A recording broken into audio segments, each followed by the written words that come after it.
काला धन खत्म करने वाला और 2 करोड़ रोजगार और 15 लाख हर खाते में देने वाला ऐसे ही जुमला है।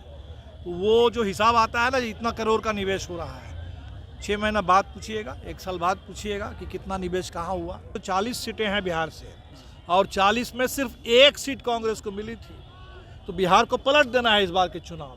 बिहार के संदर्भ में सर क्या अभी तक, क्योंकि आपने बात कही थी कि हम जहाँ मजबूत है वहाँ हमको सीट चाहिए। बिल्कुल, हम लोग आप देख रहे हैं कि हम तैयारी कर रहे हैं। पटना में भी आज लोग आए हैं, खासकर शाहबाद में, मगध में, सारण के इलाके में। उन इलाकों का आप चुनाव परिणाम देखेंगे और अन्य इलाकों का परिणाम देखेंगे, आपको अंतर नजर आएगा। नमस्कार, आप देख रहे हैं लाइव बिहार। मैं हूं आपके साथ असलम अब्बास। भाकपा माले की तरफ से कॉमरेड विनोद मिश्रा के संकल्प दिवस मनाया गया। इस मौके पर भाकपा माले के महासचिव दीपांकर भट्टाचार्य ने अपने कार्यकर्ताओं को संबोधित करने के बाद पत्रकारों से बातचीत करते हुए साफ साफ कहा है कि देश से मौजूदा बीजेपी तानाशाही सरकार को 24 में उखाड़ फेंकना है।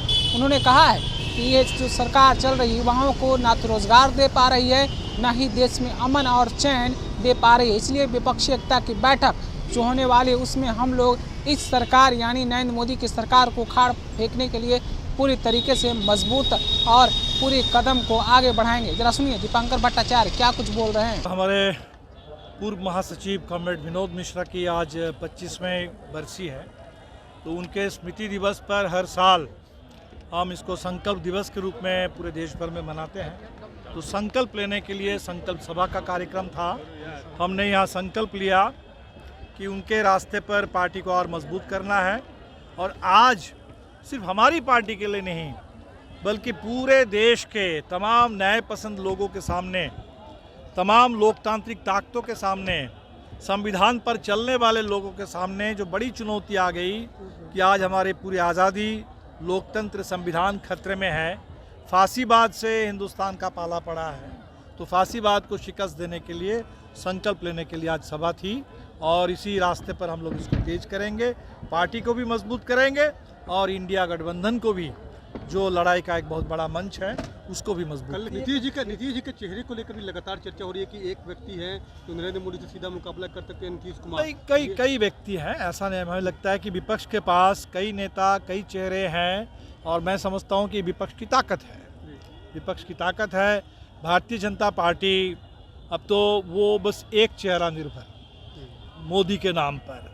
विधानसभा चुनाव आपने देखा कि मोदी के नाम पर लड़ा गया। हालांकि मोदी जी वहाँ कहते थे कि कमल के ऊपर, लेकिन जब लोकसभा का आएगा वहाँ तो बस अमित शाह भी कह रहे हैं कि भाई एक ही है, वो मोदी मोदी मोदी। जेपी नड्डा भी कह रहे हैं कि एक ही है, मोदी मोदी मोदी। तो बीजेपी के पास एक ही नाम है, एक ही चेहरा है। लेकिन इतना बड़ा देश, इस देश की विविधता, विशालता, तो इस देश के विपक्ष के पास कई नेता, कई दल, कई चेहरे अगर हो, हमें नहीं लगता है कि विविधता में ही एकता। सीट को लेकर कब तक होगा सर? सीट को लेकर के ज़रूर बात शुरू हुई है, बातचीत आपस में चल रही है और हमें लगता है कि जल्द से जल्द हम इसको पूरा कर लेंगे और कर लेंगे। बिहार के संदर्भ में सर क्या अभी तक, क्योंकि आपने बात कही थी कि हम जहाँ मजबूत है वहाँ हमको सीट चाहिए। बिल्कुल, हम लोग आप देख रहे हैं कि हम तैयारी कर रहे हैं। पटना में भी आज लोग आए हैं। बिहार में कितने सीटों की डिमांड है? नहीं, वो तो हमने चिट्ठी दी है, प्रस्ताव हमने दिया है। बहुत ज़्यादा सीटों की हमारी मांग नहीं है, लेकिन निश्चित तौर पर हम अपने बारे में सिर्फ नहीं सोच रहे हैं। हमारी सोच इस पर है कि ये जो 40 सीटें हैं बिहार से और 40 में सिर्फ 1 सीट कांग्रेस को मिली थी, तो बिहार को पलट देना है इस बार के चुनाव में। और इसके लिए जो गठबंधन है उसके पास सीट शेयरिंग का फार्मूला बने और जो विधानसभा चुनाव ने बताया कि माले और राजद और बाकी दलों के बीच में जहाँ जहाँ बेहतर तालमेल हो पाए थे, खासकर शाहबाद में, मगध में, सारण के इलाके में, उन इलाकों का आप चुनाव परिणाम देखेंगे और अन्य इलाकों का परिणाम देखेंगे, आपको अंतर नजर आएगा। तो निश्चित तौर पर हमें वो 2020 के चुनाव परिणाम वो एक संकेत है और उस संकेत को भी ठीक से समझना होगा और उसके आधार पर तय करेंगे। नंबर ऑफ सीट क्या होगी आप लोग? नहीं, अभी वो सीट पर बात हो जाएगी। सीट बड़ी बात नहीं है। बड़ी बात तो ये है कि जो गोलबंदी चाहिए, एक राजनीतिक संकल्प चाहिए, एकता चाहिए और आंदोलन चाहिए। आंदोलन के बगैर नहीं होगा। सर, इससे पहले तो जो गठबंधन था वो आरजेडी के साथ आप लोगों का शुरू से गठबंधन है, अब जेडीयू इसमें एंट्री कर गई, तो वैसी स्थिति में सीटों की संख्या जो है वो पहले से ही आपकी कम होगी। जो चर्चा है कि 2 से 3 सीट जो है वो लेफ्ट। अब आप देखेंगे, पिछली बार तो हम तालमेल में थे नहीं। पिछले लोकसभा चुनाव में हम तालमेल में नहीं थे। विधानसभा चुनाव में ज़रूर तालमेल में हम लोग थे। और इस बार का लोकसभा चुनाव नया है, उसमें हम ज़रूर हम लोग देखेंगे और हम उम्मीद करते हैं कि सबके लिए सम्मानजनक तालमेल हो। 1-2 मिलता है तो आप लोग सहज होंगे? आप कह देंगे तो कुछ भी ना मिले तब भी सहज होंगे, क्या है? चल रही है बातें, उसकी चर्चा नहीं, उस पर देख लेंगे। हमें लगता है कि पूरे बिहार सबके सामने है और हम लोग बात करेंगे उस पर। एक सवाल अडानी ग्रुप को लेकर जो है कई तरह की बातें कही है, लेकिन 25,000 करोड़ का जो है इन्वेस्ट अडानी ग्रुप ने बिहार में किया है, क्या कहेंगे? देखिए, ये जो इन्वेस्टमेंट भी जो आंकड़े आते हैं ना, वो भी अच्छे दिन ही है। वो भी वो काला धन खत्म करने वाला और 2 करोड़ रोजगार और 15 लाख हर खाते में देने वाला ऐसे ही जुमला है।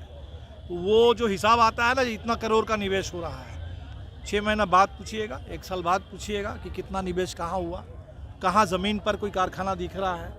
अगर ज़मीन पर कोई कारखाना दिखे, ज़मीन पर उस निवेश से कोई रोज़गार दिखे, तो हमें तो रोज़गार चाहिए। लेकिन ये जो निवेश के नाम पर बातें होती है कि भाई हमको ज़मीन चाहिए, लैंड एक्विजिशन के लिए हम बड़ी बड़ी बात करेंगे और उस ज़मीन से हम लोगों को विस्थापित करेंगे। तो हमारा कहना ये है कि जो भी हम निवेश की बात करें, सबसे पहले इस बात की गारंटी हो कि उस निवेश से लोगों को रोज़गार मिले। रोज़गार रहित विकास हमें नहीं चाहिए। दीपांकर जी, एक सवाल ये है कि परमेश्वर मुखिया कांड में सीबीआई ने सप्लीमेंट्री चार्जशीट दायर, आपकी वैचारिक लड़ाई रही है, इस मसले को आप कैसे देखते हैं? अभी हम लोग देखेंगे कहाँ कौन लोग क्या किसके आरोपी है। तो कितने सालों से सीबीआई के पास कितने मसले पड़े हुए हैं, समय समय पर चुनाव से पहले कुछ मुद्दों को फेंका जाता है, वो वाले देखिए। कांग्रेस ने जो है 3 राज्यों में जिस तरह से हार हुई, कांग्रेस की महिला विधायक नीतू सिंह ने कहा कि नीतीश कुमार अगर नेतृत्व करते हैं तो देश में जो है कांग्रेस बेहतर पोजीशन पर जा सकती है। आपको लगता है इंडिया गठबंधन के लिए नीतीश कुमार बेहतर है? हमने तो बार बार कहा है कि इंडिया गठबंधन के लिए तो नेताओं का गठबंधन है, बहुत सारे नेता हैं। बिहार में नीतीश जी मुख्यमंत्री है इतने सालों से, निश्चित तौर पर ठीक है। कांग्रेस पार्टी भी देश में कई राज्यों में है, देश की बड़ी पार्टी है। इसीलिए ये संकट तो है ही नहीं इंडिया के पास। इंडिया गठबंधन के पास अब जो सवाल है कि बड़ा आंदोलन खड़ा कैसे होगा, देश में बड़ा आंदोलन खड़ा हो, जिस तरह के आंदोलन की उम्मीद लोग हमेशा बिहार से रखते हैं, वैसा आंदोलन। अभी जो नौजवानों ने जो मुद्दा उठा दिया, जिसको आतंकवादी कह करके अब जेल में डाला जा रहा है बेरोजगारी के सवाल पर, नीलम आज़ाद ने जो सवाल उठाया, सागर शर्मा ने जो सवाल उठाया, वो सवाल, अमोल पांडे ने जो शिंदे ने जो सवाल उठाया, वो सवाल, उस सवाल पर देश में कैसे बहस होगी, आंदोलन होगा। हमें लगता है कि हम लोगों को ज़्यादा से ज़्यादा इस पर सोचना है। तो अभी आपने कॉमरेड दीपांकर भट्टाचार्य को सुना है, किस तरीके से वो बोल रहे थे। उनका साफ साफ कहना था कि मौजूदा दिल्ली में जो सरकार है वो गरीब और जो है कमज़ोर लोगों के विरोध में है। ये सिर्फ और सिर्फ सामंतवादी लोगों के साथ सरकार चला रही है। इस सरकार में गरीबों का जीना मुहाल हो गया है। साथ ही साथ उन्होंने कहा कि 2024 में हम सब लोग मिलकर इसको हटाने का काम करेंगे। आपने खुद सुना है किस तरीके से बोल रहे थे दीपांकर भट्टाचार्य। आप अपनी राय क्या रखते हैं, कमेंट ग्रुप में हमें ज़रूर बताइएगा। तब तक के लिए बने रहिए लाइव बिहार के साथ। आपका धन्यवाद। लाइव बिहार यूट्यूब पर सब्सक्राइब और फेसबुक पर लाइक ज़रूर करें।